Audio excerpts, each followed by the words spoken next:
What's going on, guys? Welcome to the Movie Dive. We're going to be diving into every single thing I've seen this year ranked, including movies and TV shows. We're going to fly through them. Let's get into it.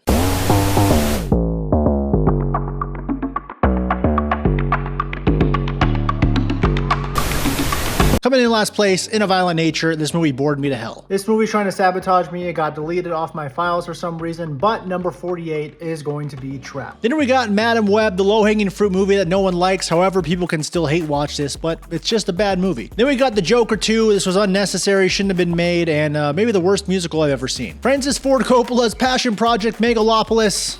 Should have kept that in his own head. Ridley Scott's Gladiator 2. If this movie was not a Gladiator movie, maybe it would have been better, but it is a Gladiator movie, and I just truly did not like it. Then we got Godzilla x Kong. I forgot this movie even came out until I was doing my list for the end of the year. Controversial pick, Deadpool and Wolverine. This movie was just bloated with fan service, and the whole multiverse thing just needs to die. Then we got ISS, a space movie not many people have seen, but it is truly a space movie that doesn't make sense. Vampire movie Abigail. There's a little bit of fun to be had in this film, but it was just a bloated, bloody mess. Speaking about bloated, bloody mess, we have Terrifier 3. This is for a certain type of person, I guess, but I went in theaters and saw it. Way too long, way too ridiculous. Then we got the documentary Buy Now. This one has an interesting premise, however, I don't like the execution of it. Then we got Netflix's Spaceman with Adam Sandler. This one was just so monotone and boring. When I first saw it, I thought it was decent, but then it's aged poorly. HBO's Movie Pass, Movie Crash, the documentary about the Movie Pass. It just seemed like a rinse and repeat documentary, and I expected more out of HBO. The Hulu film Jack Johnson directed, and that is Self-Reliance. Could have been a lot better. It was okay. The independent horror film Sting. This movie, for being an independent horror film, was quite decent. Not the best, however, you could watch it. Then we got Dave Patel's Monkey Man. The way this movie was just made kind of just made me dizzy, and I was not a fan of the way it was filmed. Still for a certain type of person, just not me. Then we got Red One. This movie is overhated, however, it's still not a good movie. This movie, I guess, could be for a certain age range. If you're a rapping presence and this is on in the background, could get something out of it. Then we got I Saw the TV Glow. This kind of gave me PTSD to watching student films back in film school, except with a higher budget.